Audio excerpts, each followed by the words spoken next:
Hello all, कैसे हो सब? होप सो बढ़िया। आज हम स्टार्ट कर रहे हैं हमारा new chapter, that is chapter number 13, measures of dispersion. ठीक है, मेजर्स ऑफ डिस्पर्शन जो चैप्टर बहुत डिफिकल्ट माना भी जाता और सिंपल भी है। एक्चुअली मेरे इधर से देखा जाए तो मैं तो सभी चीज़ों को सिंपल ही बोलूंगा, पर एक्चुअल में ये चैप्टर सिंपल रहेगा।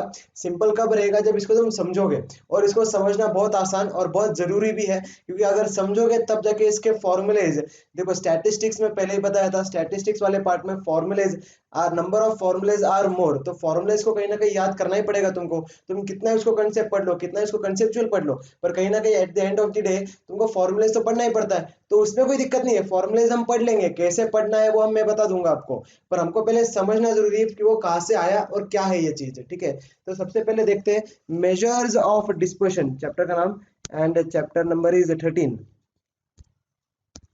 Chapter number is 13, it is measures of dispersion। अच्छा, मेजर्स ऑफ डिस्पर्शन ये चैप्टर एग्जाम में दिखाई देगा आपको, कुछ अप्रोक्सीमेट बोल रहा हूँ मैं, 4 to 5 मार्क्स के लिए। 4 to 5 मार्क्स के लिए अप्रोक्सीमेशन है, 3 to 4 मार्क्स के लिए भी आ सकता है, 5 to 6 मार्क्स के लिए भी आ सकता है। तो ऐसा चैप्टर का कुछ ये नहीं है, पर बेसिकली देखा है तो 4 to 5 मार्क्स के लिए चैप्टर आना चाहिए एग्जाम में, और दिखाई देगा हमको एग्जाम में। अच्छा, मेजर्स ऑफ डिस्पर्शन को समझने के लिए, ये डिस्पर्शन जो वर्ड है उसको हमको मेजर करना है, करेक्ट है ना? Measures of dispersion. तो ये डिस्पर्शन क्या होता? डिस्पर्शन मतलब ही क्या? डिस्पर्शन मतलब ही एक सिंपल एग्जांपल से अगर मैं ले रहा हूँ, ठीक है। सपोज एक रेती की गाड़ी है, किसकी, सैंड का एक ट्रक है, करेक्ट है। और सैंड जब ट्रक से अनलोड किया जाता तो वो हाइड्रोलिक ट्रक्स आते हैं आजकल, पता है सभी को। तो ये देखो, ये जो ट्रक है, ये ट्रक है, करेक्ट है, ट्रक, बहुत बढ़िया, करेक्ट है। अब क्या होगा, इस ट्रक का हाइड्रोलिक वे से, इस वे में इसको इस तरह से किया जाता, करेक्ट है। तो जब वो ऊपर चला जाएगा, जब वो ऊपर चला जाएगा तो सारी सारी सैंड जो है अंदर की, वो सभी नीचे क्या होगी, नीचे आ जाएगी। सभी सैंड नीचे ग्राउंड पे आ जाएगी, एंड वो क्या हो जाएगी, वो वहां पे डिस्पर्स हो जाएगी। मतलब क्या हो जाएगा वहां पे, वो फैल जाएगा, करेक्ट है, समझ में आ रहा? तो जब सभी सैंड नीचे फैल जाएगी, मतलब ये नीचे आ जाएगी। नीचे आने का मतलब डिस्पर्शन नहीं है, डिस्पर्शन का मतलब क्या है, उसका फैलाव। देखो, जैसे ही नीचे आती है वो पसरने लग जाती है, करेक्ट है ना, इन शॉर्ट, करेक्ट है। तो डिस्पर्शन मतलब ही क्या होगा, उसका फैलाव, करेक्ट है। तो ये हो गया मेजर्स ऑफ डिस्पर्शन। अब वो डिस्पर्स कितनी चीज है, कितने वे में है। सिंपल एग्जांपल, अगर हम मैथमेटिक एग्जांपल लिया हमने, तो उसको समझते क्या होगा। सपोज एग्जांपल ले रहा हूं मैं तुम्हारे सामने, कुछ वैल्यूज है तुम्हारे सामने, दैट इज 0, 3, 6, 9, 12। अब इसका मुझे एवरेज निकालना है, तो एवरेज हम कैसे निकालते हैं? Average that is x bar is equal to, याद हमको ने किया था, average that is x bar will be equal to summation of x upon number of elements. मतलब क्या होगा, समेशन ऑफ एक्स कितना आएगा, 0 प्लस 3 प्लस 6 प्लस 9 प्लस 12। तो इसको करो तो ये आ जाएगा, देखना, 21, 27, 30, ये आ जाएगा, देखना, 30। डिवाइड बाय मैं इसको करूंगा, इसको थोड़ा नीचे लिख दूंगा, डिवाइड बाय, देखो कितने एलिमेंट्स है, 5, तो 30 डिवाइड बाय 5, ये मेरे पास आंसर आ जाएगा 6। मतलब एवरेज इज इक्वल टू 6 बार, इनका एवरेज क्या है, 6 बार, 6 आया। सिमिलर अगर दूसरा एग्जांपल ले रहा हूं मैं, दूसरा एग्जांपल मैंने ऐसा लिया, सपोज 3, 4, ऐसा लेता हूँ, चेंज, देखो 4, 5, 6, 7, 8। अब इसका एवरेज निकालो, इसका एवरेज भी हम सिमिलर वे से निकलते हैं, कैसे आएगा, x bar will be equal to summation of x upon n, it will be equal to summation of x कितना आएगा, 4 plus 5 9, 9 plus 6 15, 15 plus 7 22 plus 8, again आया इसका एवरेज टोटल 30, 30 डिवाइड बाय 5, यहाँ पे फिर से आंसर आ जाएगा 6। इसका भी एवरेज 6 आया। और एक एग्जांपल ले लो, नहीं समझ में आ रहा, और एक एग्जांपल, समझा अब तक, समझा ही नहीं मैंने। एग्जांपल ले रहा हूँ मैं अभी तक कि ये क्या निकाल रहा हूँ मैं, एवरेज निकाल रहा हूँ। और अगर इसका और एक एग्जांपल लिया मैंने, तो वो एग्जांपल हम लेंगे, सपोज, मतलब और एक एग्जांपल चलो जाने दो, मतलब ये दो एग्जांपल्स को देख के ही समझ में आता कि दोनों भी वैल्यू, दोनों भी जो सेट ऑफ नंबर्स है, दोनों भी सेट ऑफ नंबर्स का एवरेज जो आ रहा, 6 आ रहा। एवरेज मतलब ये क्या होता है, सेंट्रल वैल्यू। सेंट्रल टेंडेंसी में हमने देखा है average is nothing but the central value, और सेंट्रल वैल्यू क्या है इसकी, 6। वो तो हम देख के भी बता सकते थे, करेक्ट है। मतलब ये सेंट्रल टेंडेंसी हमें क्या मिली, इसकी 6 मिली।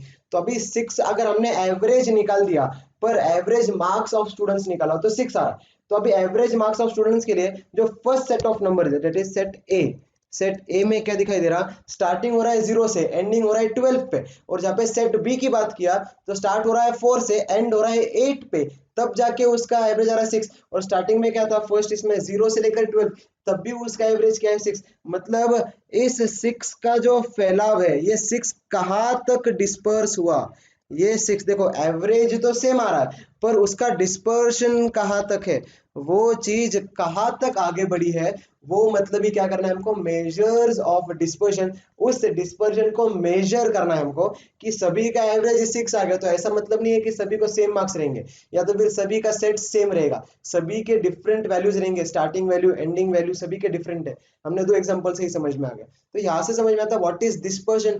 डिस्पर्शन बोलते किसी चीज का 6 का फैलाव कितना है। 6 का फर्स्ट सेट में फैलाव 0 से लेकर 12 तक है, वाइड रेंज है। और जहां पे अगर 6 की सेकंड की बात करें तो सेकंड सेट में 6 का रेंज जो है वो कम है, 4 से लेकर 8 के बीच में आ रहा है, करेक्ट है। तो यहाँ से हम समझ में आता है डिस्पर्शन क्या है। अब डिस्पर्शन को मेजर कैसे करते हैं, अब डिस्पर्शन को मेजर करने के लिए दो मेथड आते हैं। एक आता है एब्सोल्यूट मेथड्स, एक आता है एब्सोल्यूट मेजर्स, दूसरा आता है रिलेटिव मेजर्स। देखो डिस्पर्शन जो है दो तरीके से निकाला जाता, दो तरीके से इन द सेंस, ध्यान दो बस, आज की क्लास में सिंपल है आज, ठीक है। हमें क्या निकालना है, डिस्पर्जन। और डिस्पर्जन में दो मेथड्स मैंने बताया। फर्स्ट उसमें आता है दैट इज, एक टाइप आता है absolute measures, absolute measures, absolute measures में और भी टाइप है एंड दूसरा आता है यहाँ पे रिलेटिव मेजर्स, दूसरा आता है रिलेटिव मेजर्स, करेक्ट है। अब absolute measures and relative measures, ये क्या हुआ, अगर मैं एब्सोल्यूट मेजर्स की बात कर रहा हूँ तो इसमें फर्स्ट आता है दैट इज रेंज। बहुत सिंपल फॉर्मूलेज है, एकदम आसानी से अभी पढ़ेंगे समझेंगे अपने आप याद हो जाएगा। इसको फिर से ज्यादा रिवाइज करने की जरूरत नहीं है, रिवाइज तो करना ही पड़ेगा पर ज्यादा रिवाइज इसको रट्टा मारने की जरूरत नहीं है। नाम देख के थोड़ा बहुत फॉर्मूला लिंक लगा के आसानी से आ जाएगा, ठीक है। तो वो रेंज के बाद इसमें आता है दैट इज क्वार्टाइल डेविएशन, इसमें आता है क्वार्टाइल डेविएशन, ठीक है। क्वार्टाइल डेविएशन के बाद इसमें थर्ड आता है that is mean deviation, mean deviation.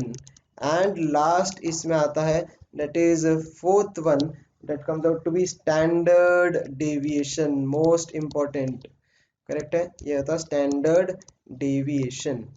ये सभी फॉर्मूलेज पढ़ने हमको इसके, रेंज का फॉर्मूला देखो, मैं डिस्पर्जन जो है हम डिस्पर्जन मेजर कर रहे हैं कि वो कहाँ तक फैला हुआ है, तो उसको फैला हुआ कैसे निकालते हैं, एक तो रेंज से निकलेगा, क्वार्टाइल डेविएशन से निकलेगा, मीन डेविएशन से निकलेगा या तो फिर स्टैंडर्ड डेविएशन से निकलेगा, करेक्ट है। और इसी में अगर मैंने बोल दिया रेंज को, मैंने बोल रहा हूँ अगर कोइफिशिएंट ऑफ रेंज बोल दिया तो वो क्या बन जाता, it becomes relative measure of dispersion. एक होता है रेंज, एक होता है कोइफिशिएंट ऑफ रेंज। तो रेंज बनता है absolute major and relative major में आता है कोइफिशिएंट ऑफ रेंज। ये point MCQ point of view से इंपॉर्टेंट है, जहां पे पूछा जाएगा कि following method is absolute method और रिलेटिव मेथड, तो हमको बताना पड़ेगा, करेक्ट है। क्वार्टाइल डेविएशन में अगर मैंने यहाँ पे लिख दिया कोइफिशिएंट ऑफ क्वार्टाइल डेविएशन, वो बन जाएगा relative major. Similarly mean deviation का भी अगर मैं लिख दिया कोइफिशिएंट ऑफ मीन डेविएशन, वो भी बन जाएगा रिलेटिव मेजर। एंड लास्ट में वो बनेगा कोइफिशिएंट ऑफ स्टैंडर्ड डेविएशन, वो भी बन जाएगा हमारा relative major. Coefficient of standard deviation जो है उसको बोला जाता है कोइफिशिएंट ऑफ वेरिएशन, उसी को बोला जाता है कोइफिशिएंट ऑफ वेरिएशन। तो इसको कभी भी स्टैंडर्ड डेविएशन का कोइफिशिएंट नहीं बोलेंगे, कोइफिशिएंट ऑफ वेरिएशन बोला जाता है, करेक्ट है। तो इसी से हमको समझ में आया डिस्पर्जन के दो टाइप्स, एक तो एब्सोल्यूट मेजर्स होते हैं, एक होते हैं रिलेटिव मेजर्स। एब्सोल्यूट में चार type, range, quartile deviation, mean deviation and standard deviation. इसके फॉर्मूलेज आगे बोले तो रिलेटिव मेजर्स के फॉर्मूले अपने आप तैयार हो जाते हैं, करेक्ट है।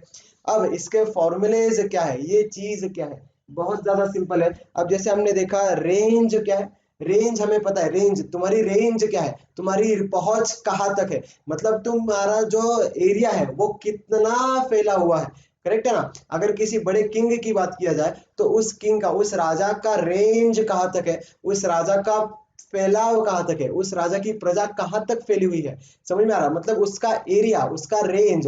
तो राजा तो सेंटर में है, पर उसकी रेंज जो है वो यहाँ तक, वो यहाँ तक, या तो उससे ज्यादा, उस वो क्या रहता है, रेंज। सिमिलर वैसे क्वार्टाइल डेविएशन भी समझ में आएंगे हमको, मीन डेविएशन भी समझेंगे, स्टैंडर्ड डेविएशन भी समझेंगे। तो सबसे पहले रेंज समझा, तुम्हारी रेंज क्या है, तुम्हारी रेंज क्या है। अभी जब से कपड़े खरीदी करने जाते हैं तो उधर से वो पूछेगा सर आपको किस रेंज में दिखाऊं, तो भैया मुझे 100 से 200 रुपए तक के बीच में मुझे शर्ट चाहिए, मतलब 100 और 200 ये मेरी रेंज है, मुझे 100 के नीचे नहीं आना है, 200 रुपए के ऊपर नहीं जाना है। तो मोबाइल खरीदी करने चले जाओ, वो पूछेगा आपकी क्या रेंज है, आपको क्या रेंज में मोबाइल दिखाऊं, तो आप बोलेंगे उसको भैया मेरे को 10,000 से लेकर 15,000 के बीच में मोबाइल चाहिए, 15,000 से ज्यादा महंगा नहीं चाहिए, 10,000 से कम सस्ता वाला भी नहीं चाहिए, 10,000 से 15,000 एवरेज एक मोबाइल चाहिए। मतलब ये क्या, तुमने तुम्हारी रेंज बता दी। तो रेंज कैसे निकालते हैं हम, रेंज उसने क्या नहीं किया, फिर उसने उसने कैलकुलेट किया, अच्छा ये सर का रेंज है 15,000 और 10,000, तो क्या करेगा वो एवरेज निकालेगा। एवरेज कैसे निकालेगा,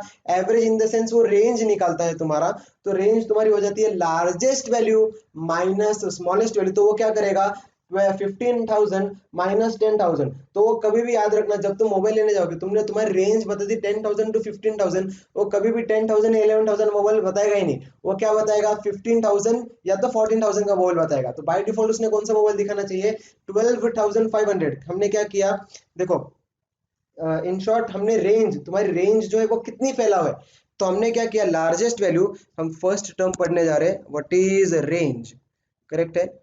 तो रेंज का फॉर्मूला ही, मतलब ही डेफिनेशन क्या बन जाता, largest value minus smallest value. तो मैंने लिखा largest value minus smallest value, ये मिल गया मुझे रेंज। मतलब रेंज तुम्हारी कितनी है, 5,000 की रेंज है। मतलब इन शॉर्ट क्या, तुमने दिया 15,000 तक और या तो फिर 10,000 तक, मतलब 10 और 15,000 के बीच में। तो ये जो है, ये पार्ट्स, ये देखो मैंने बोला मेरा स्टार्ट करो 10,000 से, एंडिंग होना चाहिए 15,000 पे। तो ये जो ये तुम्हारी रेंज हुई, ये रेंज का डिस्टेंस कितना, ये रेंज कितनी है, 5,000 की रेंज है तुम्हारी। मतलब तुम कितना तुमको फिजिबल है, ऊपर नीचे चलेगा, ये 5,000 के बीच में तुम कहीं पे भी मोबाइल फिट कर दो, मैं खरीदने को तैयार हूँ। करेक्ट, समझ में आ रहा, तो वो निकलता हमारा रेंज। इजीली सबको रेंज का मतलब समझ में आया, करेक्ट है। और रेंज का अगर मुझे निकालना है कोएफिशिएंट ऑफ रेंज, अब देखना जैसे हमने रेंज निकाला उसी के सामने क्या लिखा है हमने, कोएफिशिएंट ऑफ रेंज। तो इसी में कोएफिशिएंट ऑफ रेंज कैसे आता, that is coefficient of range is equal to, coefficient of range is always equal to L minus S upon L plus S। अब ये L और S का मतलब क्या है, L मतलब ही मैंने लिखा है यहाँ पे, L is largest value, L is largest value and S is the smallest value, S is the smallest value। मतलब अगर तुमको कुछ सेट ऑफ नंबर्स दिया जाए, पूछा इसका रेंज निकालो, तो इसका रेंज निकालने के लिए क्या करेंगे, तुम सिंपली देखेंगे लार्जेस्ट कौन है नंबर्स में से, लार्जेस्ट नंबर को लिखेंगे, माइनस करेंगे स्मॉलेस्ट कौन है उसमें से हमको समझ में आ जाएगा इसका रेंज क्या है। करेक्ट है, तो फिर यहाँ से आ जाता है लार्जेस्ट एंड स्मॉलेस्ट वैल्यू, समझा। एंड कोएफिशिएंट ऑफ रेंज में क्या है, L minus S divide by L plus S, into करना पड़ेगा इसको 100, तो ये आ जाएगा हमारा कोएफिशिएंट ऑफ रेंज। बहुत सिंपल है, कोएफिशिएंट ऑफ रेंज का मतलब ऐसा कुछ समझने की जरूरत नहीं है, फॉर्मूला बेस समझो, तुमको फॉर्मूला ही अप्लाई करके डायरेक्ट आंसर्स निकालने हैं इस चैप्टर में। बहुत सिंपल वे से इसके आंसर्स आएंगे, कुछ सम्स होंगे जो लेंदी होंगे, बट आंसर्स निकालना, कैलकुलेट करना, सिंप्लीफाई करना बहुत ज्यादा सिंपल है। ठीक है, बहुत अच्छा चैप्टर है, 4 से 5 मार्क अच्छी तरह से देखे जाएगा, स्टैटिस्टिक्स में काफी अच्छा चैप्टर माना जाता है। भले ही इतने मार्क्स नहीं है 4 to 5 मार्क्स, पर गलती से 6 to 7 मार्क्स के लिए भी आ सकता है, ऐसा कुछ ये नहीं है इसमें। करेक्ट है, तो रेंज का मतलब समझ में आया। And now range is, note जो दिया देखो, नोट्स मेरे नोट्स में नोट प्रीफर करो, वहां पे एक नोट दिया हुआ है, range is based on the extreme values. Extreme values का मतलब क्या होता है, अगर कुछ सेट ऑफ नंबर्स दिए, मैंने उनको क्या किया, असेंडिंग ऑर्डर में अरेंज कर दिया। कभी भी याद रखना, चैप्टर जब ऐसे mean, median, mode, average, partitional values, ये जो चीज है, इनमें कभी भी सेट ऑफ नंबर्स को एक असेंडिंग ऑर्डर में अरेंज करना बहुत जरूरी। अब जैसे कुछ नंबर्स दिए, मैं उसको अरेंजिंग ऑर्डर्स में अरेंज करके लिखता हूँ, दैट इज सपोज दिया 2 3 5 9 14 15 18, ऐसे कुछ बच्चों के मार्क्स दिए या ऐसा कुछ तो दिया।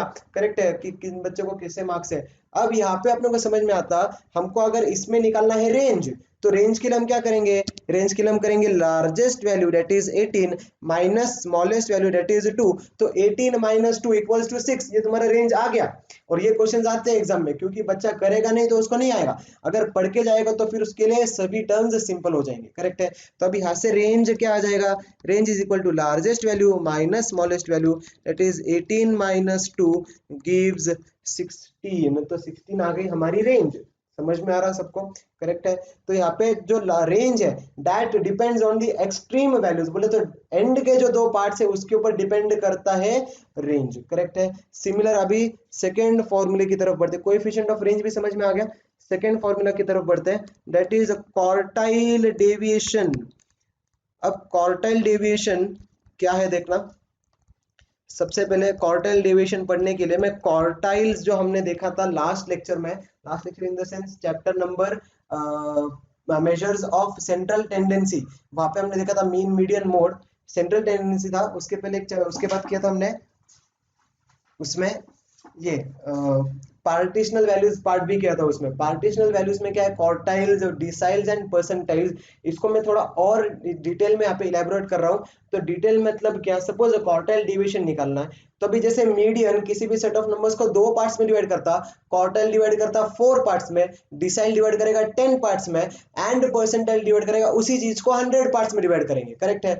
अब मुझे किसी चीज को 4 पार्ट्स में डिवाइड करना है तो मुझे उसके ऊपर 3 बार हथौड़ी मारनी पड़ेगी, मतलब मेरे पास 3 क्वार्टाइल्स आते हैं। करेक्ट है।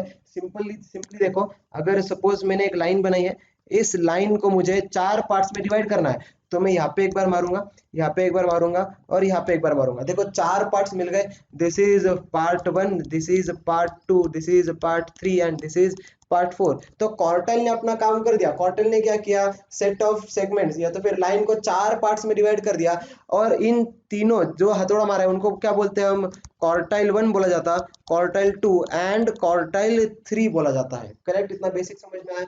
अब यहीं पे अगर इस लाइन को मैंने 100% कंसीडर किया, ये लाइन क्या है, 100% लाइन है। करेक्ट है। 100% है ये पूरा जो टर्म है 100% है। तो 100% को हमने 4 पार्ट्स में डिवाइड किया, तो 4 पार्ट्स में देखो ये फर्स्ट पार्ट हुआ, यहाँ पे सेकंड पार्ट था, थर्ड पार्ट एंड लास्ट में फोर्थ पार्ट। तो ईच पार्ट इज ऑफ 25%, ऐसा बोल सकता हूं मैं। करेक्ट है, क्योंकि हमने उसको 4 पार्ट्स में डिवाइड कर दिया। तो each part is of 25%, each part is of 25%। इतना बेसिक समझ में आया। करेक्ट। तो यहाँ से हमको समझ में आया कि ये क्वार्टाइल क्या है, क्वार्टाइल डेविएशन। अभी हम क्वार्टाइल तो समझ में आया, तो अभी क्वार्टाइल 4 पार्ट्स में डिवाइड करता, Q1 Q2 Q3। अब क्वार्टाइल डेविएशन कब यूज होता, जब रेंज फेल हो जाता। रेंज फेल कब होता है, रेंज तब फेल होगा अगर सपोज रेंज है मेरे पास, किसी बैट्समैन ने क्या किया, हम बात करते हैं कि उसका एवरेज निकालना है इन शॉर्ट। तो हम क्या करेंगे, अगर उसने एक मैच में क्या किया 0 रन, नेक्स्ट मैच में 100 रन, नेक्स्ट मैच में फिर से 0 रन। करेक्ट है। और मतलब ऐसा क्या हुआ, उसके 3 मैच थे, तो फर्स्ट मैच में 0, सेकेंड मैच में सेंचुरी, थर्ड मैच में फिर से 0 हो गया। और यहीं पे अगर मैं उसके दूसरे बैट्समैन की बात कर रहा हूँ, तो उसने फर्स्ट मैच में सपोज बनाए है उसने 35, सेकेंड मैच में भी बनाए 35 सपोज, एंड फोर्थ मैच में भी 35, ऐसा कुछ बनाया उसने। करेक्ट है। तो आप भी देखना, इसका अगर मैंने एवरेज निकाला तो एवरेज क्या आएगा, फर्स्ट वाले का एवरेज आ जाएगा 100 divide by 3 which gives the value equals to 100 divide by 3 which gives the value equals to. अच्छा अभी देखना, दो बैट्समैन सपोज हम ले लेते, नाम लिखता हूँ बस, Virat Kohli and suppose Rohit Sharma. Simple example लिया है, कोई भी इनके फैन चिढ़ नहीं जाना मुझसे। करेक्ट है। सर ऐसे कैसे कर रहे हैं आप, ठीक है। तभी विराट कोहली का अगर एवरेज निकाला जाए, फर्स्ट मैच में उसने 0 रन बनाए, सेकंड मैच में सेंचुरी मार दिया, थर्ड मैच में फिर से 0 रन हो गए, तो उसका एवरेज निकाला तो क्या आएगा, total divide by number of elements और द नंबर ऑफ मैचेस, तो 100 डिवाइड बाय 3। तो इसको अगर 100 डिवाइड बाय 3 कैलकुलेटर पे करके देखा तुमने, तो 100 डिवाइड बाय 3 देखो कितना आएगा, 100 divide by 3 will be equal to 33.33, ये आ जाएगा 33.33। करेक्ट है। और इसी को अगर मैं रोहित शर्मा का अगर एवरेज निकाल रहा हूं, तो मैं कितना निकालूंगा, यहाँ पे आएगा 35 plus 35 plus 35 divide by 3 it will give average of 35। Correct है।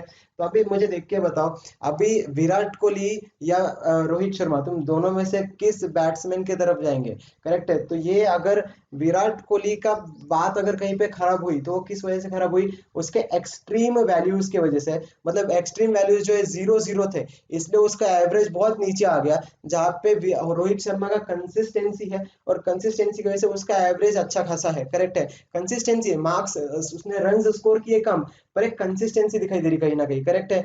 तो वहां पे क्या होता है, जब हम एक्सट्रीम वैल्यूज को कंसिडर करते हैं, और अगर एक्सट्रीम वैल्यूज नहीं रहेंगे हमारे पास, तो एक्सट्रीम वैल्यूज को अगर कंसिडर नहीं किया तो फिर वो पूरा बात बिगड़ जाएगा। तो यहाँ पे सामने आएगा हमारे क्वार्टाइल डेविएशन। क्वार्टाइल डेविएशन क्या करता है, देखना, ये जो एक्सट्रीम वाला पार्ट है ना, ये देखो, ये मैं बता रहा हूँ, fourth part and first part, इस पार्ट को कंसीडर नहीं किया जाता। यहाँ पे हम क्या करते हैं, क्वार्टाइल डेविएशन का जो फॉर्मूला बनता वो कुछ इस तरह से, quartile deviation is equal to Q3 minus Q1 divide by 2।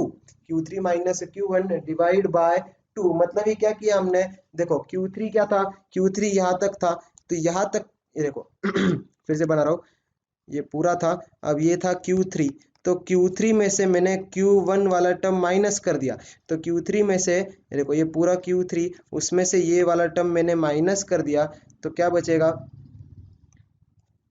तो फिर बस इतना टर्म बचा। तो फिर हमने ये वाला टर्म और ये वाला टर्म को निग्लेक्ट कर दिया, और बीच वाले वैल्यूज को हमने कंसीडर किया। करेक्ट है। तो बीच वाले वैल्यूज को जब हम कंसीडर कर रहे हैं, तो फिर उसके एक्सट्रीम वैल्यूज की वजह से जो दिक्कत आ रही थी वो नहीं आएगी यहाँ पे, और यहाँ पे हम इसका क्वार्टाइल डेविएशन आसानी से निकाल पाएंगे। इन शॉर्ट याद क्या रखना है, रेंज क्या होता है, largest value minus smallest value. Quartile deviation क्या होता है, Q3 minus Q1 divide by 2। अब Q3 और Q1 क्या है बताया था मैंने, क्वार्टाइल वन का फॉर्मूला क्या होता है, क्वार्टाइल डिवाइड करता है 4 पार्ट्स में, तो इसका फॉर्मूला होता है n+1 divide by fourth term. Correct है। और सिमिलरली Q2 की वैल्यू की जरूरत नहीं पड़ेगी, Q3 लगेगा, Q3 will be equal to 3 times n+1 divide by fourth observation. समझ में आया? तो क्वार्टाइल डेविएशन कैसे निकाला, एंड डिवाइड बाय 2। अच्छा, डिवाइड बाय 2 आता, ये हमेशा कंफ्यूज होते हैं बच्चे। तो डिवाइड बाय 2 कैसे याद रखेंगे, क्वार्टाइल डेविएशन का दूसरा नाम है सेमी इंटर क्वार्टाइल रेंज। इसी को बोला जाता है semi inter quartile range. Quartile range, तो अभी सेमी इंटर की अगर बात किया तो सेमी से समझ में आता है मतलब आधा, मतलब डिवाइड बाय 2। कुछ तो भी ऐसे इलॉजिकल टर्म्स भी पढ़ा करो जहां से तुमको फॉर्मूलाज याद करने को आसान पड़े। करेक्ट है। तो क्वार्टाइल डिवीजन को दूसरा नाम क्या, सेमी इंटर क्वार्टाइल रेंज, इसलिए Q3 minus Q1 divide by 2 आएगा इसका फॉर्मूला। समझ में आया? और सिमिलर वैसे अगर इसका मुझे निकालना है कोएफिशिएंट ऑफ क्वार्टाइल डेविएशन, तो coefficient of quartile deviation it will be equal to, simple है, सिमिलर वैसे Q3 minus Q1 divide by Q3 plus Q1 into क्या कर देना है 100, जैसे हमने किया था एक सेकंड, जैसे हमने देखा था रेंज में क्या किया था, largest value minus smallest value upon largest value plus smallest value into 100। उसी तरह से क्वार्टाइल डेविएशन में Q3 minus Q1 divide by Q3 plus Q1 into 100। बहुत सिंपल है फॉर्मूला। करेक्ट है। अब बढ़ते हैं हम थर्ड फॉर्मूले की तरफ। Third type of absolute measure, हम क्या पढ़ रहे हैं, absolute measure as well as relative measure, सभी फॉर्मूले साथ में पढ़ते जा रहे हैं हम। करेक्ट है। अब थर्ड आया था इसमें मीन डेविएशन, जो इंपॉर्टेंट माना जाता है और कंफ्यूजिंग भी माना जाता है, पर यकीन मानो कंफ्यूजिंग नहीं है बिल्कुल भी। मीन डेविएशन, मीन डेविएशन क्या होता है, मीन डेविएशन अबाउट मीन भी आता है, मीन डेविएशन अबाउट मीडियन भी आता है, मीन डेविएशन अबाउट मोड भी आता है। इसी फॉर्मूले के अंदर और 6 फॉर्मूले ऐड होते हैं, पर हम एक ही फॉर्मूला याद रखेंगे जो सभी फॉर्मूलेस को अप्लाई करेगा। क्या होगा वो फॉर्मूला, अगर मैं बोल रहा हूं मीन डेविएशन अबाउट मीन, तो मैं क्या लिखूंगा, मीन डेविएशन अबाउट मीन बोले तो मैं लिखना चाहिए x बार, थोड़ा यहाँ पे लिखता हूँ, एक सेकंड। अगर मैं लिखा है मीन डेविएशन अबाउट मीन, मतलब mean deviation about x bar is equal to इसका फॉर्मूला क्या होता है, इसका फॉर्मूला पढ़ो बस, summation of x minus x bar upon n, मतलब number of observation.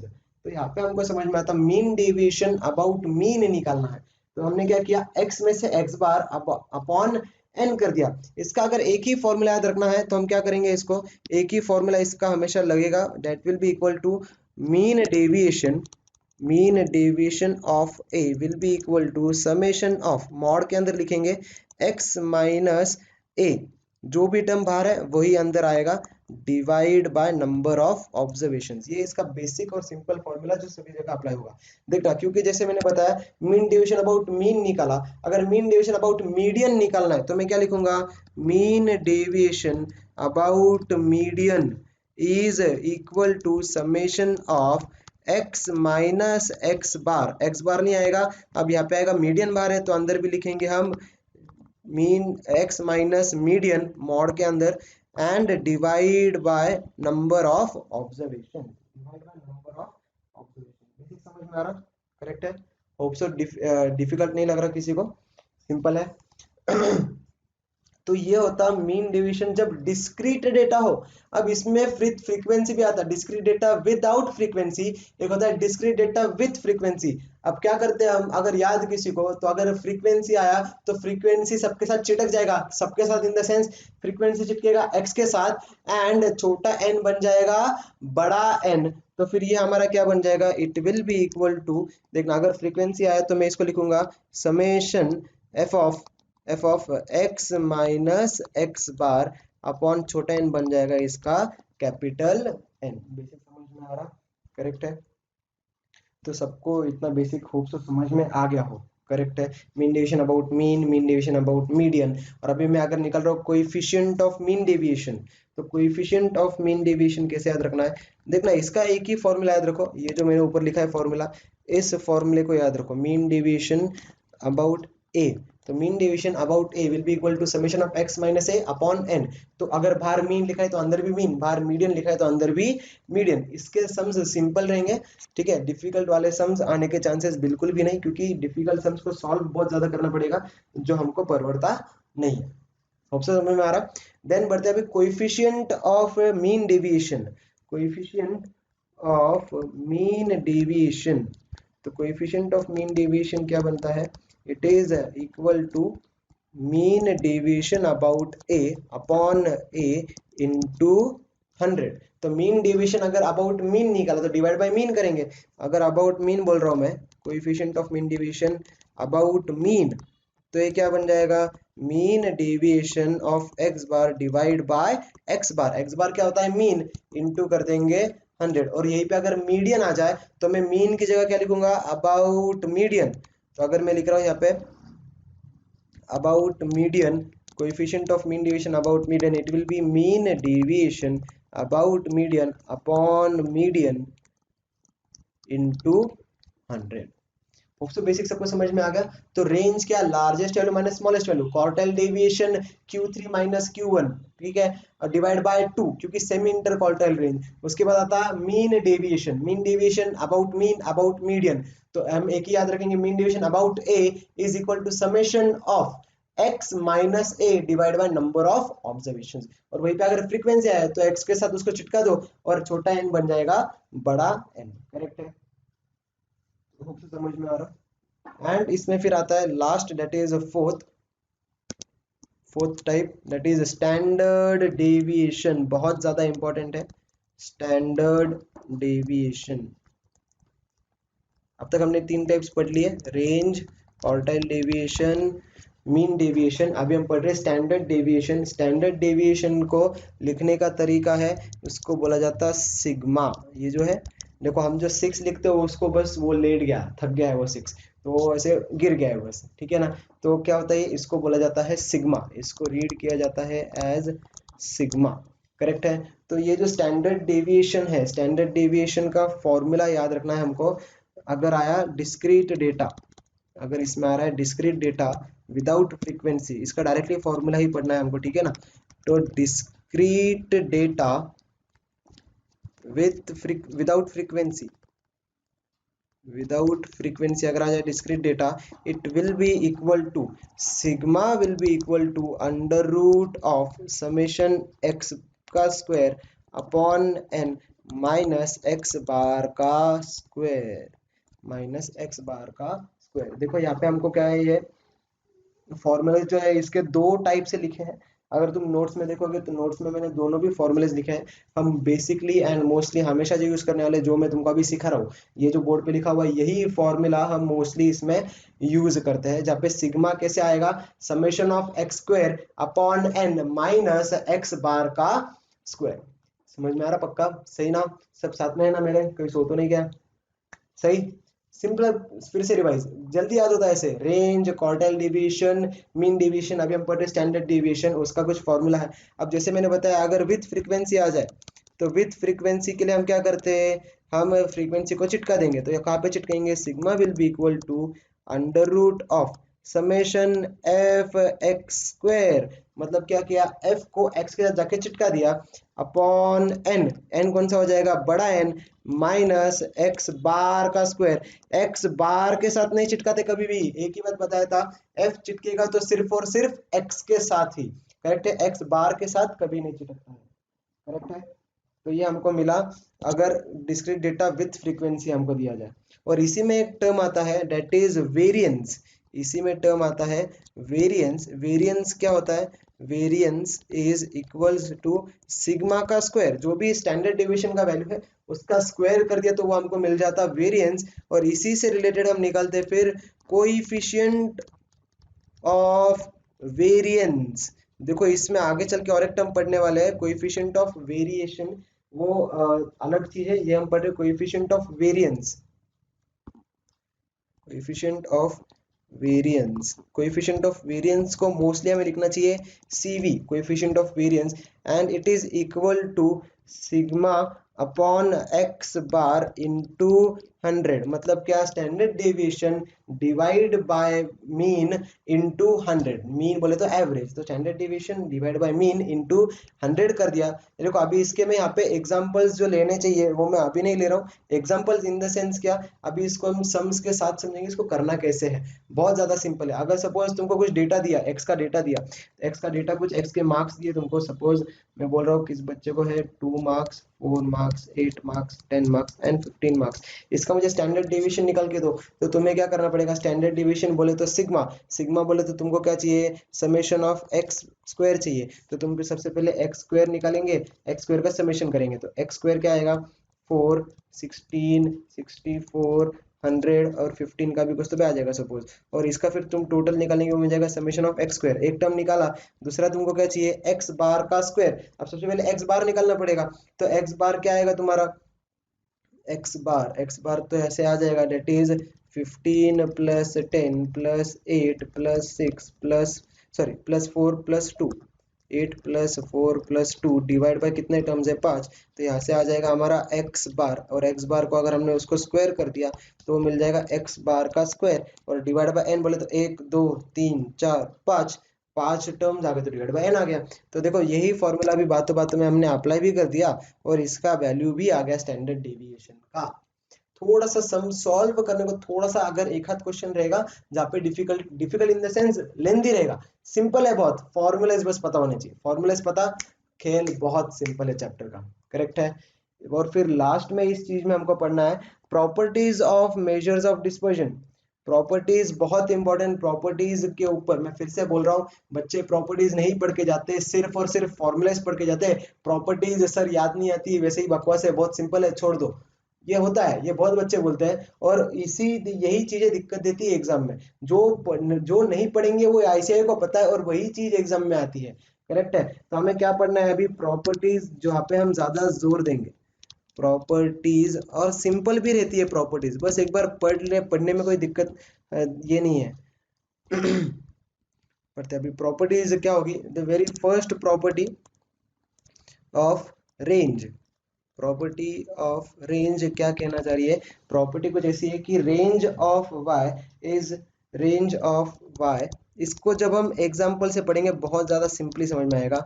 Mod of constant into range of x, range of y is equals to mod of constant that is a into range of x। Similar वैसे आता quartile deviation of y is equal to mod of a into quartile deviation of x। Correct है। ये बहुत simple terms है, अभी तुमको कुछ समझ में नहीं आएगा, जब हम सम्स करेंगे सिंपली समझ में आ जाएगा। क्वार्टर डिवीजन के बाद आता है mean deviation of A will be equal to constant into mean deviation of x. अगर हमने y निकाला है तो वहाँ पे x कर देंगे। और फिर आएगा standard deviation. Standard deviation will be mod of a into standard deviation of x। Standard deviation of x, standard deviation of y will be equal to mod of a। a मतलब क्या है, constant terms है। वो कैसे आता है, बहुत simple है। प्रॉपर्टीज जब हम सम्स करेंगे तब आसानी से समझ में आ जाएगा हमको। करेक्ट है। तो अभी बढ़ते फिर डायरेक्टली 2 मिनट में, एक छोटा सा 2 मिनट भी नहीं लगेगा, जल्दी सब खुद से मेरे को बोलेंगे सर फॉर्मूलेज क्या क्या है, खुद से बोलो। चलो फॉर्मूलेज, सभी फॉर्मूलेज में इसी पेज पे, एक ही पेज पे फिट करना है हमें। चलो रेंज क्या होता, फर्स्ट हमने देखा रेंज। रेंज हमें पता है कि अगर हमने मोबाइल खरीदने गए तो क्या निकलेगा, largest value minus smallest value. उसी तरह से अगर कोएफिशिएंट ऑफ रेंज निकालना है, it is equal to L minus S upon L plus S into क्या करेंगे 100। सेकेंड फॉर्मूला मैं लिखने जा रहा हूँ, that is of quartile deviation. Quartile deviation हमें पता है, एक्सट्रीम वैल्यूज को यहाँ पे छोड़ देते हैं हम ताकि दिक्कत ना हो। तो हम करेंगे Q3 minus Q1 divide by 2 and coefficient of quartile deviation क्या बनेगा, Q3 minus Q1 divide by Q3 plus Q1 into 100। इसके सम्स जब मैं करूंगा क्वार्टाइल डेविएशन, बहुत ध्यान देना, इतना भारी तरीके से करूंगा। इन शॉर्ट क्या है, अगर क्योंकि अगर हमको इसका फॉर्मूला लगाना है तो यहाँ पे Q3 और Q1 कैलकुलेट करना पड़ेगा, और Q3 और Q1 के लिए तुमको फॉर्मूला आना चाहिए। फॉर्मूला तुमको अभी आएगा, आना भी चाहिए एक्चुअली, पर तुमको फॉर्मूला जब अप्लाई करने जाओगे तो बहुत टाइम लगेगा। ठीक है। एंड फिर अभी हम देख रहे हैं इसका सम्स करते समय बताऊंगा मैं। थर्ड हमने देखा था मीन डेविएशन। तो mean deviation about A is equal to क्या था, summation of x minus x bar divide by n। और यहीं पे अगर कोएफिशिएंट ऑफ मीन डेविएशन देखा था तो वो क्या था, mean deviation about A divide bye A into 100। ये देखे थे 3। और फिर उसके बाद आया था हमारे पास fourth formula. Fourth formula was of standard deviation. Standard deviation को लिखते हैं हम sigma is equal to, that is, इसका फॉर्मूला थोड़ा सा अटके है पर याद रखो ये चीजें यूज होती है। स्टैंडर्ड डिवीजन का फॉर्मूला यूज होता है, तो summation of x square minus sorry divide by n minus x bar का स्क्वायर। करेक्ट है। और यहाँ पे मैंने किसी में भी फ्रीक्वेंसी वाले टर्म्स नहीं लिखे, हमेशा याद रखना फ्रीक्वेंसी आए तो उसको उसके साथ चिटका देंगे। एंड फिर इसमें देखा था हमने व्हाट इज वेरिएंस। वेरिएंस होता है सिग्मा का स्क्वायर। एंड इसी के साथ हमने देखा था फिर कोएफिशिएंट ऑफ वेरिएंस, मतलब हमने उसको लिखा था CV is equal to sigma upon x bar into 100। और फिर लास्ट में हमने बस देखे थे इसके कुछ प्रॉपर्टीज। प्रॉपर्टीज क्या, range of x is equal to mod a into range of y। Similar था क्वार्टाइल डेविएशन के लिए, स्टैंडर्ड डेविएशन के लिए एंड मीन डेविएशन के लिए। समझ में आया। लास्ट में बस उसी के टर्म से मल्टीप्लाई कर देते थे, इतना ही है। तो इसके बाद चैप्टर खत्म हो गया। आप क्या करना है, हमको डायरेक्टली सिर्फ इसके MCQs देखना है। करेक्ट है। तो बढ़ते हैं MCQs की तरफ।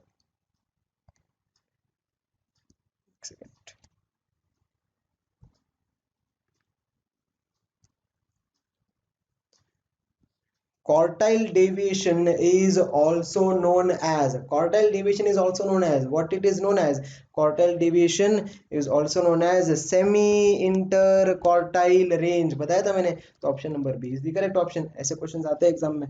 Quartile deviation is based on, quartile deviation, तो क्वार्टाइल डेविएशन में हम क्या करते हैं, Q3 minus Q1 divide by 2। मतलब ही हम यहाँ पे जो पूरा पार्ट था 100% का, वहां से हम Q3 और Q1 इतना ही पार्ट का यूज करते हैं। करेक्ट है। तो ये पार्ट होता है 25%, ये पार्ट होता है 25%, और ये बीच का होता है 50%। करेक्ट ना। इसको भी हमने 2 पार्ट्स में कर दिया तो वो भी 25 के हो जाते। तो quartile division is based on highest 50%, lowest 50%, highest 25% या तो मिडल 50%। क्लियरली दिखाई दे रहा, quartile division is based on middle 50%। Option number D correct है। देन आता है question number 3। Find quartile deviation of, question एक बार पहले ध्यान से अच्छे से लिखो, इसको असेंडिंग ऑर्डर में अरेंज करेंगे तो हम क्या लिखना चाहिए, इसको मुझे लिखते आना चाहिए यहाँ पे 2, देन मैं लिखूंगा 2 के बाद आएगा 10, 10 के बाद 12, देन 16, देन 18, देन 20, देन 30। अब अगर ये ऑड नंबर्स है, ऑड नंबर्स है तो यहाँ पे इसका बीच का वैल्यू डायरेक्टली निकालो, मतलब देखो 16 जो है वो बीच का वैल्यू आ जाएगा, जो यहाँ पे तीन लेफ्ट साइड में 3 नंबर्स, राइट साइड में 3 नंबर्स है। अब इसके बाद क्या करना है, इसके बाद इसको ये जो 3 नंबर्स है इनका बीच का वैल्यू डेट इज 10, और यहाँ के बीच का वैल्यू डेट इज क्या आएगा 20। ये देखो समझ में आ रहा, मतलब ये हमने सबसे पहले तो ये दो पार्ट्स में डिवाइड किया था, ये दो पार्ट्स, ये एक पार्ट था और ये एक पार्ट था। अब इसी पार्ट को हमने फर्दर डिवाइड किया दो पार्ट्स में, ये एक पार्ट हुआ, करेक्ट है, और ये एक पार्ट हुआ, और फिर से सिमिलर यहाँ पे ये एक पार्ट हुआ, और सिमिलर यहाँ पे ये एक पार्ट हुआ, करेक्ट। 4 पार्ट्स में डिवाइड कर दिया, क्वार्टाइल डेविएशन का वही काम है, क्वार्टाइल डेविएशन इसलिए 4 पार्ट्स में डिवाइड कर दिया। तो यहाँ से समझ में आया, this is nothing but quartile 1, this is nothing but quartile 2, and this is nothing but quartile 3। Easily without calculation तुमने क्या करना चाहिए, क्वार्टाइल 1, क्वार्टाइल 2 एंड क्वार्टाइल 3 के वैल्यूज आने चाहिए तुम्हारे सामने। अब क्या करना है, फाइंड क्वार्टाइल डेविएशन। तो quartile deviation is Q3 minus Q1 divide by 2, which is equal to Q3 कितना है अपने पास 20 minus 10 divide by 2, 10 divide by 2 which gives answer equals to 5, that is option number A is the correct option for quartile deviation. Hope सबको easily समझ में आ गया, correct है। बढ़ते देन फोर्थ वाले टर्म, फोर्थ क्वेश्चन के साथ, following are the wages of 8 workers expressed in rupees, find the range and its coefficient. Range क्या होता, रेंज मतलब ही largest value minus smallest value. अब जितने भी टर्म्स दिए वहां पे लार्जेस्ट वैल्यू फाइंड आउट करो, लार्जेस्ट वैल्यू दिखाई दे रहा है 96, 96 इज द लार्जेस्ट वैल्यू, तो 96 माइनस स्मॉलेस्ट वैल्यू कौन है यहाँ पे, स्मॉलेस्ट दिखाई दे रहा है, डेट इज 50, तो स्मॉलेस्ट इज 50, तो 96 माइनस 50 यहाँ से आ जाएगा 46 इज द रेंज, है ना, सिंपल, आसानी से आ गया। और इसके बाद क्या निकालना है, एंड इट्स कोएफिशिएंट, मतलब ये coefficient of range, coefficient of range क्या होता, L minus S upon L plus S into क्या करना है 100, मतलब आ गया ऐसे आंसर। तो L माइनस एस का आंसर आया था 46, नीचे आ जाएगा 96 प्लस 50 146 इंटू 100, मतलब देखो इसका आंसर क्या दिखाई दे रहा है 46 अपॉन 146, 46 डिवाइड बाय 146 इंटू में करूंगा 100, आंसर आ रहा है 31.5, आंसर आ रहा है 31.5। अब देखना ऑप्शन में जाके 46 and 31.5, only option number B. अगर यहाँ पे थोड़ा स्मार्ट वर्क किया होता तो हमें कोएफिशिएंट ऑफ रेंज निकालने की जरूरत भी नहीं पड़ती, क्योंकि सिर्फ एक ही ऑप्शन जहाँ पे रेंज है 46। तो एग्जाम में ऐसे टाइप के क्वेश्चन आते हैं, ऑप्शंस भी ऐसे टाइप के आते हैं जहाँ पे स्मार्ट वर्क करना है, कोएफिशिएंट ऑफ रेंज निकालने की जरूरत नहीं थी, पर हमें रिकॉल हो जाए, रिवाइज हो जाए, इसलिए मैंने निकाल दिया वो ऑप्शन, करेक्ट है, सिंपल आ गया।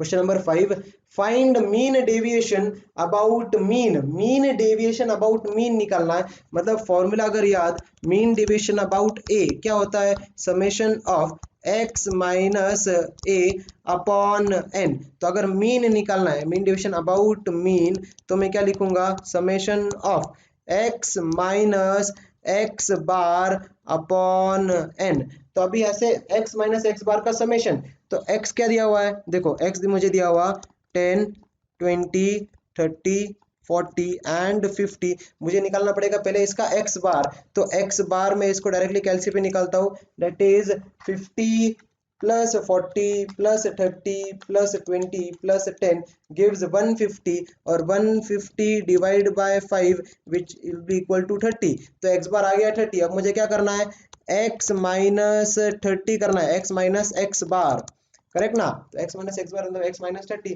तो 10 माइनस 30 कितना आ जाएगा, माइनस 20, यह आ जाएगा माइनस 10, यह आ जाएगा 0, यह आ जाएगा 10, यह आ जाएगा 20, इसका मॉड लेना है, तो इसका मॉड लेना है, तो ये क्या बन जाएगा, ये बन जाएगा प्लस 20, ये बन जाएगा प्लस 10, ये रहेगा 0, ये रहेगा 10 और ये रहेगा 20, इसका टोटल निकालेंगे, total x minus x bar का, which will be equal to, दिखाई दे रहा 40 50 60, ये आ गया 60, तो बस आ गया अभी हमारा answer 60 divide by number of observations is 5, 60 divide by 5 gives answer 12, option number A is the correct option.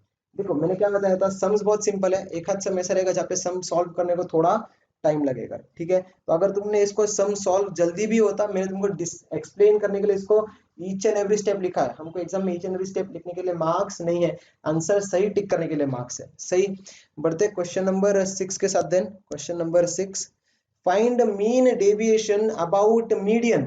Find mean deviation about median, तो मीन डेविएशन ही निकालना है अबाउट मीडियन। तो क्या करेंगे हम, mean deviation about median will be equal to summation of x minus median upon N.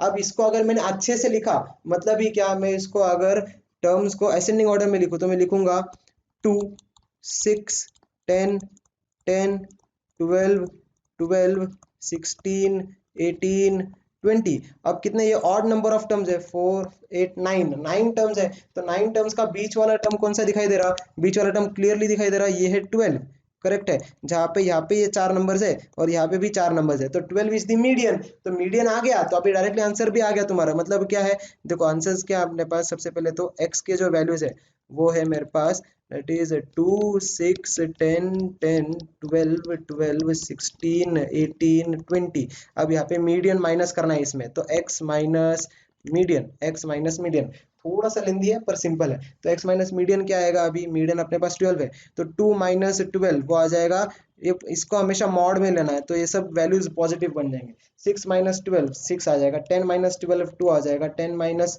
12 again 2 0 0, 16 12 आ जाएगा 4, 18 12 आ जाएगा 6 एंड 20 12 आ जाएगा 8। इसका टोटल करो तो 10 प्लस 6 16 प्लस 2 18 प्लस 2 20 20 प्लस 4 24 30 38। आसानी से ऐसे ही इसको ऐड करना है, कैलसी पे खेलते बैठेंगे, टाइम पास करते बैठेंगे तुम, करेक्ट है। और डिवाइड बाय के number of observations, number of observations are 9, तो 38 डिवाइड बाय 9 कर दो। तो 38 डिवाइड बाय 9 किया तो ऑप्शन आ रहा है 4.22, 4.22। Option number D is the correct option. देखो बहुत आसान है, ऐसे टाइप के सम्स आ सकते जो लेंदी है, पर तुमको सॉल्व करते आना चाहिए बस। तो ये देखो मैंने, हमने जब टाइम बचा रहे, हमने बहुत सारी चीजों में टाइम बचाया, हमारा परम्यूटेशंस में हमने टाइम बचाया, फॉर्मूलाज यूज नहीं किया है, then time value of money में टाइम बचाया है। तो जो हम टाइम बचा रहे थे वो इन सम्स के लिए टाइम बचा रहे थे, जहाँ पे हमको सम सॉल्व करने को बाय डिफॉल्ट टाइम लगने वाला है। यहाँ पे कुछ ऐसा कुछ कर नहीं सकते तुम, जो अगर किसी चीज को टाइम लग रहा है तो टाइम लगता ही है, ऐसा नहीं है कि उसको भी हम किसी तो भी करके जल्दी से कर पाए, ठीक है। तो अगर जो चीज टाइम ले रही है तो टाइम लगेगी, करेक्ट है। बढ़ते बढ़ते हैं क्वेश्चन नंबर 7 की तरफ। Find standard deviation of, standard deviation निकालना है, फॉर्मूला आना चाहिए, बस आ गया फिर आंसर। स्टैंडर्ड डेविएशन का अगर मैं फॉर्मूला लिखता हूं, it is equal to under root of summation x square upon N minus x bar का स्क्वायर, करेक्ट है। तो अभी x का स्क्वायर निकालना पड़ेगा, तो पहले x दिया हुआ है हमको 10 20 30 40 50, इसका x स्क्वायर क्या आ जाएगा 100, 220 इसका आ जाएगा 400, 3 3 जा 900, करेक्ट है, एंड 4 4 जा 1600 एंड 5 5 जा 2500। बेसिक समझ में आ रहा है क्या कर रहा हूँ मैं।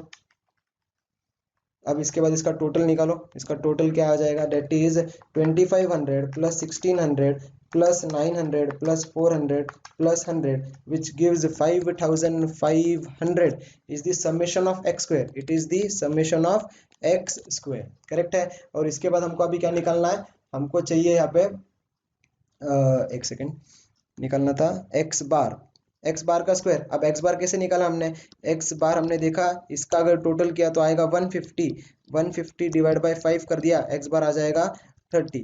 अब देखो फिर, और 30 का स्क्वायर कर दो, अभी इसका स्क्वायर चाहिए तो इसका स्क्वायर हो जाएगा 30 का स्क्वायर, डेट इज 900। तो मैं डायरेक्टली लिखूंगा यहाँ पे 5500 डिवाइड बाय 5 माइनस 900, इसको अंडर रूट वाले टर्म के अंदर लिख दो। मतलब ये देखना 5500 डिवाइड बाय 5 करो, कितना आ रहा है ऑप्शन 1100, 1100 माइनस 900 इसका अंडर रूट, मतलब ये बच जाएगा अंडर रूट ऑफ 200। तो अभी 200 लिखो कैलसी पे, अंडर रूट का बटन दबा दो, आंसर आ जाएगा 14.14, 14.14। Option number B is the correct option, correct option, correct है। होप सो इजीली सबको समझ में आ गया, ऐसा कुछ डिफिकल्ट तो नहीं लग रहा है। है ना। बस फॉर्मूलेज और फॉर्मूलेज भी याद हो गए अब तक सभी को, ऐसा होप सो एज्यूम करता हूँ मैं, जब तुम लिखोगे आसानी से याद आ जाएंगे तुमको। ठीक है। Question number 8, coefficient of variation is. Coefficient of variation ये कौन सा टाइप है, एब्सोल्यूट मेजर है या रिलेटिव मेजर है। हमेशा याद हमको, जब भी हमने कोएफिशिएंट लिखा था सेकंड पार्ट में गया था, एक था range, coefficient of range, deviation, coefficient of deviation. तो वेरिएशन क्या है, इट इज रिलेटिव मेजर।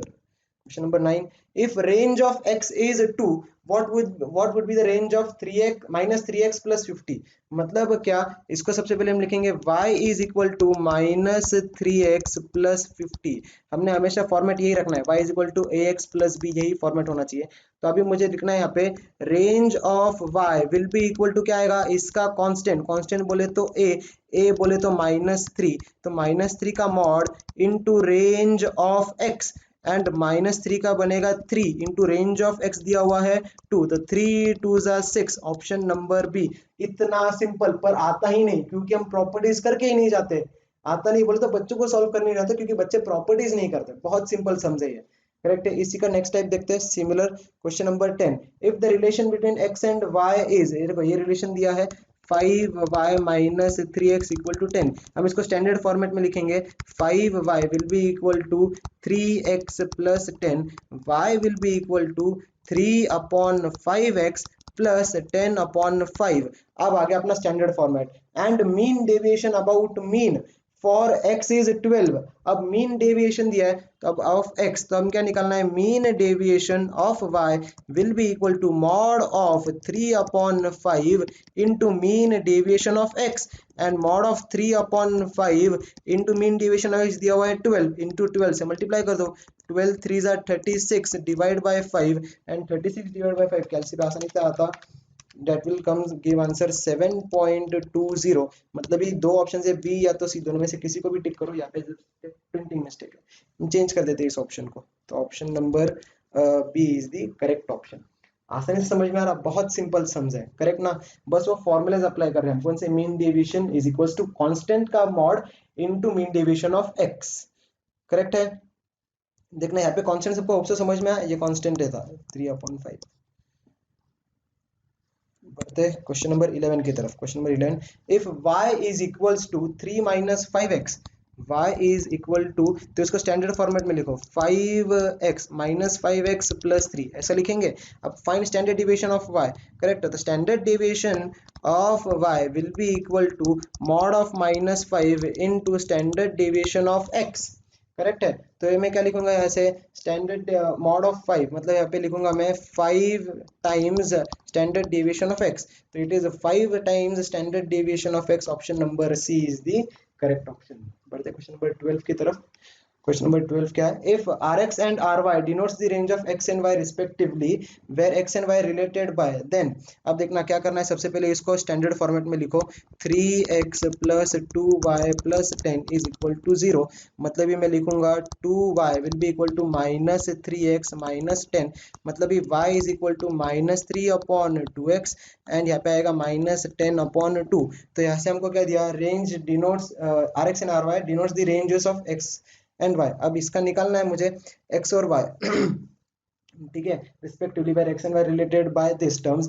तो अब इसका अगर मैंने निकालना है रेंज ऑफ वाई, तो range of y will be equal to क्या आएगा, -3/2 का mod times range of x, मतलब ये क्या आएगा 3/2 रेंज ऑफ एक्स, ये मिलेगा रेंज ऑफ वाई। और इसी टर्म्स में उनको चाहिए, तो अगर मैंने 2 को ऊपर मल्टीप्लाई कर दिया क्या मिलेगा, 2 times range of y is equal to 3 times range of x, तो 2ry gives 3rx, 2ry gives 3rx, that is 2ry gives 3rx, देखो 2ry gives 3rx, option number C is the correct option. Hope so सबको easily समझ में आ गया question number 12, correct है।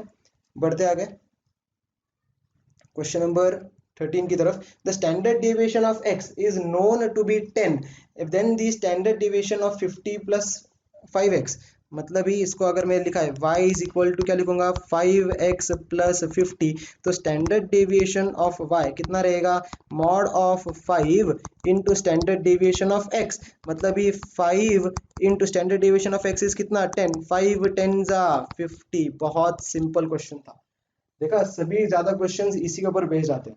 If standard deviation of x is 3, what is variance पूछा है, ध्यान देना यहाँ पे। तो इसको पहले लिखते हैं स्टैंडर्ड फॉर्मेट में -2x + 5, हमेशा याद रखना standard format is ax + b, y = ax + b, ये स्टैंडर्ड फॉर्मेट है।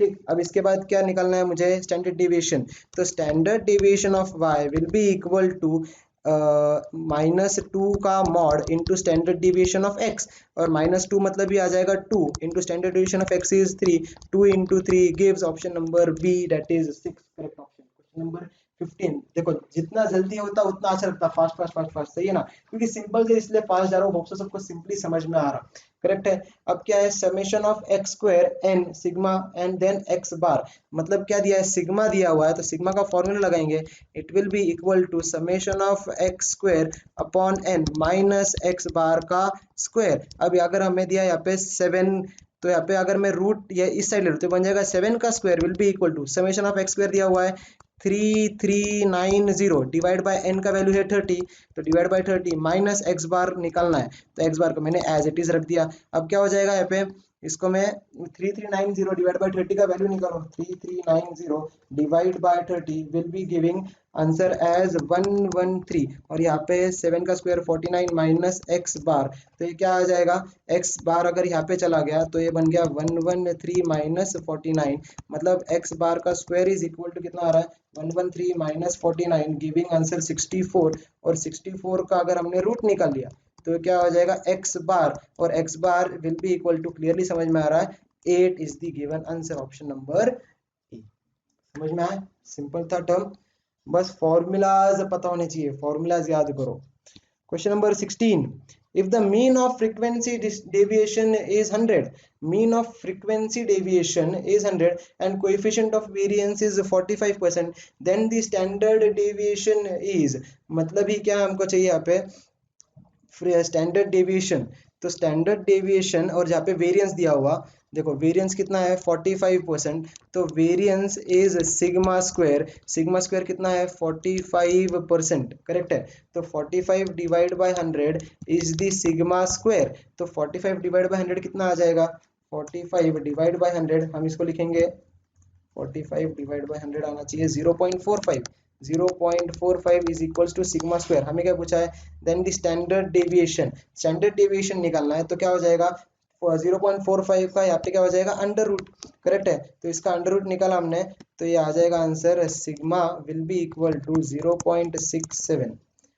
समझ में आ रहा है, इसको थोड़ा अच्छे से लिखता हूँ मैं, देखो ये स्क्वायर यहाँ पे गया तो रूट बन गया, तो ये बन गया sigma is equal to 0.6708, that is standard deviation, standard deviation का हमने आंसर निकाल दिया है ऐसे, करेक्ट है। हो सबको इजीली समझ में आ गया। क्वेश्चन नंबर 17 की तरफ बढ़ते हैं, क्वेश्चन नंबर 17, ठीक है, एक मिनट जरा वीडियो को पॉज करो, एक सेकंड।